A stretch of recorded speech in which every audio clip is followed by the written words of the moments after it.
In the video today, we are answering a viewer question because Nicoptic asks us, if I was transported back in time to medieval times, like in Connecticut Yankee in King Arthur's court, could I still talk to people, or would we not understand each other? And just before we get started with today's video, I do want to say that it's brought to you by The Great Courses, plus you can check them out for a free trial through the link below. More on them in a bit. Despite what grammar Nazis the world over will tell you, language is constantly evolving, occasionally extremely rapidly, and there is nothing wrong with that, despite such individuals lamenting that fact pretty much as long as we have documented reference of people discussing language. For example, when the earliest use of some form of punctuation started to be introduced, many, like the famous Roman orator Cicero, scorned such, noting things like when and how long to pause ought to be determined not by a stroke interposed by a copyist, but by the constraint of the rhythm. It's noteworthy here that at that point, even spaces between words wasn't a thing. Those weren't around until approximately the 7th and 8th centuries, and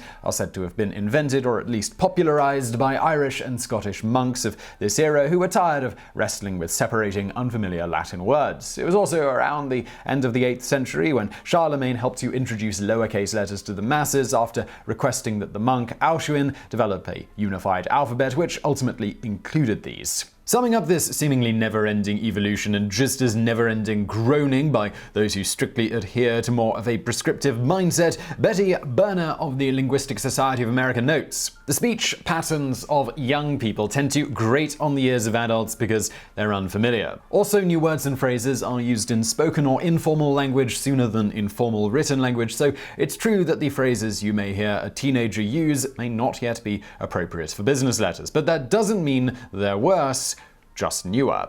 And that's not to mention accents and how those change over time. Pertinent to the topic at hand today, if you were to travel back in time to Shakespearean times and listen to the bard speak, he would have actually sounded much more like one of the pirates on the Pirates of the Caribbean than the refined, received pronunciation accent that is so often associated with his work in modern times, and more on that in a bit. So with all of that in mind, let's look at the scenario in which you, as an English-only speaker, have invented a time machine and wish to take a little jaunt through history to observe firsthand all the moronic things we humans have gotten up to over the centuries. First of all, I do hope that you remember to make your time machine a spaceship as well. Remember, along with orbiting around the sun at 66,000 miles per hour, the Earth is also rotating on its axis at about 1,070 miles per hour. On top of that, don't forget our whole solar system is rocketing through space around the center of the Milky Way at around 560,000 miles per hour. On top of all that, our galaxy is hurtling through space at around 670,000 miles per hour with respect to our local group of galaxies. So bottom line is that if you went back in time even just a few seconds, you're going to be in a very different place than when you first achieved 88 miles per hour with your DeLorean. Go back several hundred years and you are going to need an extremely fast spaceship and some good star chart data to find your way back to Earth. But let's say you figured all that out. After a quick stop to murder baby Hitler and a few of his top cronies, or at the least bring a wizened Mr. Rogers back to give their parents some life lessons to instill in their children, how far back could you go and still be able to communicate effectively in the English-speaking world? To begin with, it would depend on who you were talking to. There are a shocking number of dialects in England alone, despite being a relatively small area. Some of these dialects are even difficult for a general modern English speaker to understand fully if the people that are speaking them aren't interested in modifying their speech so that you can understand them. For example, maybe you've heard of the YouTube channel Fact Fiend with Carl Smallwood.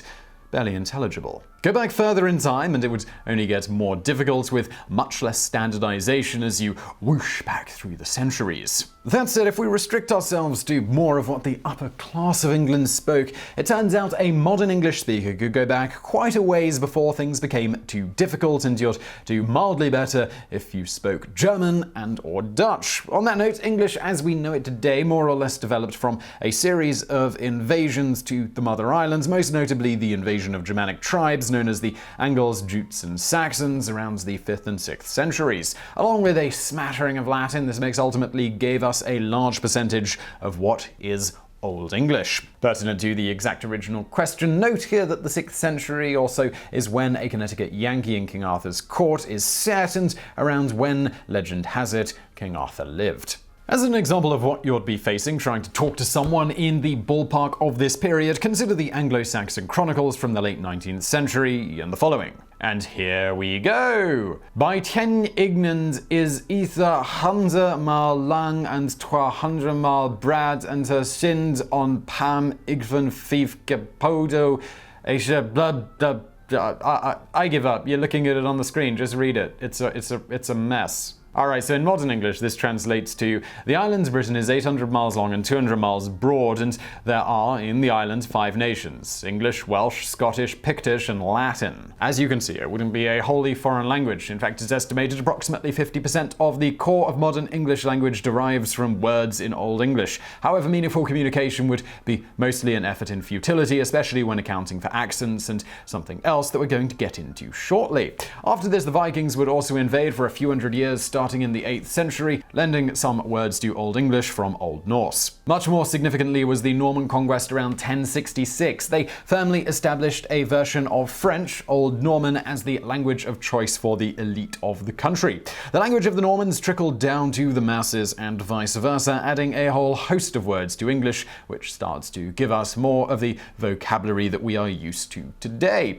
This and some other changes to the language that occurred at this time all combined bring us to Middle English, which spanned around the 12th through the 15th centuries, the latter of which is also generally considered to be when the so-called medieval times ended. Noteworthy here is that during the 14th century, while the upper class still spoke Anglo-Norman, as the century progressed, it was almost completely displaced by English. This brings us to the latter half of the 14th century, when Chaucer was writing the Canterbury Tales. As an example of what English looked like at this point, or at least a poetic form of it, consider these lines from that work. A knight there was, and that was worthy man, that for the time that he first began to ride out, he loved chivalry, truth, and honour, freedom, and courtesy. Full worthy was he in his lords were, and thereto had he ridden, no man fair, as well in Christendom as heatheness, and ever honoured for his worthiness. Whew.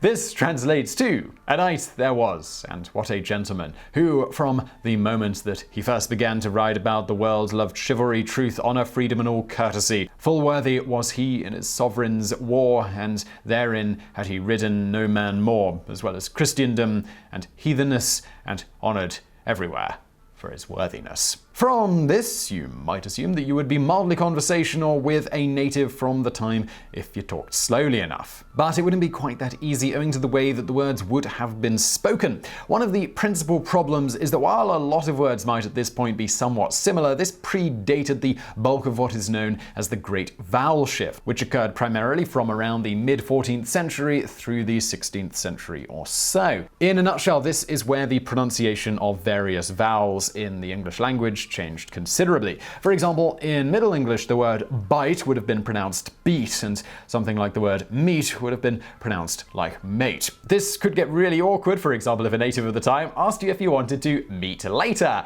and I'm going to leave that one for you to work out. As an interesting brief aside, because some of the spellings for English words were beginning to be standardized before the Great Vowel Shift had completed, we still have many English words whose spellings don't really match the way that we pronounce them because of this. In any event, from all of this, you can start to see why it would be extremely difficult to understand anyone before this great vowel shift occurred. Given a little time, you could probably start to figure out those vowel sound differences, but in the meantime, you aren't likely to recognize a lot of words that you would otherwise know. So at this point, you might be thinking you could get around the problem by reading and writing as a way of conversing. But even if you were to find such a well-educated person to write back and forth with, a quick perusal of surviving text from this era in its original form would quickly dissuade you from the notion that this would be an effective way to communicate. The way they wrote their words and letters wasn't exactly Times New Roman. Over the following century, however, you would start to make some rapid progress in communication. For example, consider this text from the play Gorboduc, written in 1561. A persistent plague, a poisonous ill, hath sown sores in certain now of late, a wood-spirited heart with a wayward will, a stubborn stomach to nourish debate, blettered yet blinded eyes, a brazen breast, a leaden brain, I reckon not the rest.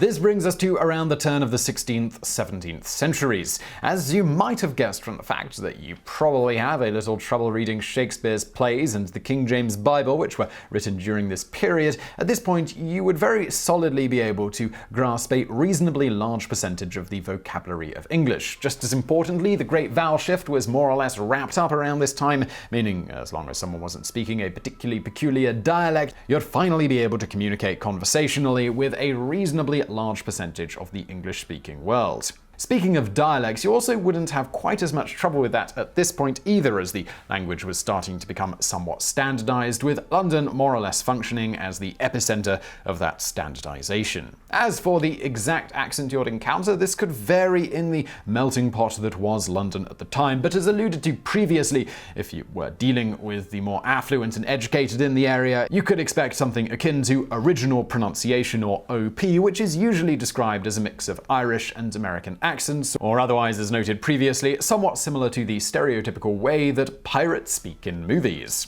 This perhaps isn't that surprising, as another accent OP is often thought to sound like is the West Country English accent, which in turn directly inspired the way Hollywood has pirates talk. More on why this is the case in the bonus facts section in just a little bit.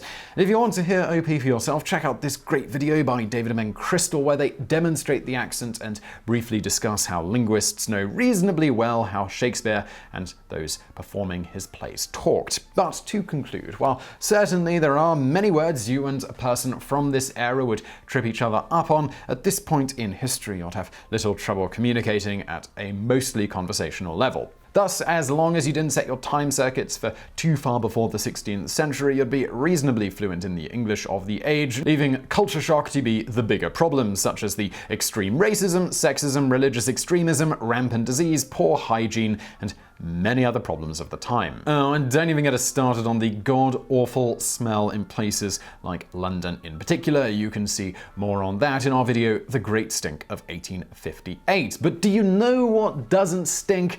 Well, that would be the Great Courses Plus, who are the sponsor of today's video, and that is what you call a smooth transition. You can learn from the world's best professors on the Great Courses Plus. I've particularly enjoyed their historical content. They've got some great stuff on there, ancient as well as right up to the modern day. It's all top-notch stuff taught by some of the best educators in the world. Just to give you an idea of the depth here, related to the history of language, obviously a bit of a theme in today's video, they've got courses on the story of human language, language families of the world, and even Latin 101, or, more practical stuff as well if Latin isn't your thing. Further, just to demonstrate quite how deep this goes, they've also got a course on robotics, because with 11,000 courses there is a great degree of range. Basically, the Great Courses Plus is like a university education, but it's at your own pace. There's no tests, there's no schedules, and it's incredibly easy to access. You can do it on your PC, your tablet, your phone. It's all very easy. They've even recently added audio streaming so you can listen and learn on the move.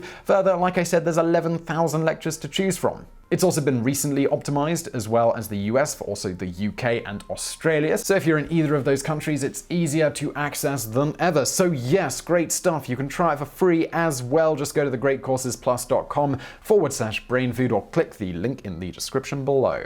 Doing that really does help support the show, and let's get into those bonus facts. As noted, the West Country accent directly inspired the way that pirates stereotypically speak in Hollywood productions. This is all thanks to one man, Robert Newton, and the 1950s version of Treasure Island, which pretty much set the standard for the modern conception of how to speak like a pirate. In the film, Newton, who played Long John Silver, just so happened to be from the same area of England that the fictional Long John Silver was from, England's West Country. Thus, he went ahead and used that dialect for the character. Noteworthy here is that fishing and shipyards were a part of everyday life in the West Country, and thus maritime slang was often used as well, much of which was adopted by Newton for the character in the film. Perhaps the most popular pirate speak expression that comes from this is "Arr!" Despite that, there is no documented evidence that this was ever a thing that pirates said historically. However, where this was spoken in regular conversation was in the West Country when Newton was growing up in the early 20th century. Here, "arr" more or less functioned as an expression that acted as confirmation, sort of like okay. However, while it is always possible that this expression was around in the West Country during the so-called golden age of piracy from about the mid-17th to mid-18th centuries, it is unlikely it would have been remotely remotely the norm among the general pirate populace. As noted by historian Colin Woodard, pirate ships included large numbers of Scots, Irish, Africans, and French, as well as a smattering of Dutchmen, Swedes, and Danes. Of those of English origin, the largest number were probably from London, then by far the empire's largest port and city. Whatever the case, after Robert Newton's popular portrayal of the character of Long John Silver in the film and TV sequels, his accent and various things he said became more or less the gold standard for how a pirate should look and talk. So I really hope you found that video interesting. If you did, please do smash that like button below. But more important than that, go check out the Great Courses Plus. There is a link below. Doing that is a free way to support the show. It would be awesome if you did that, and I'll see you next time.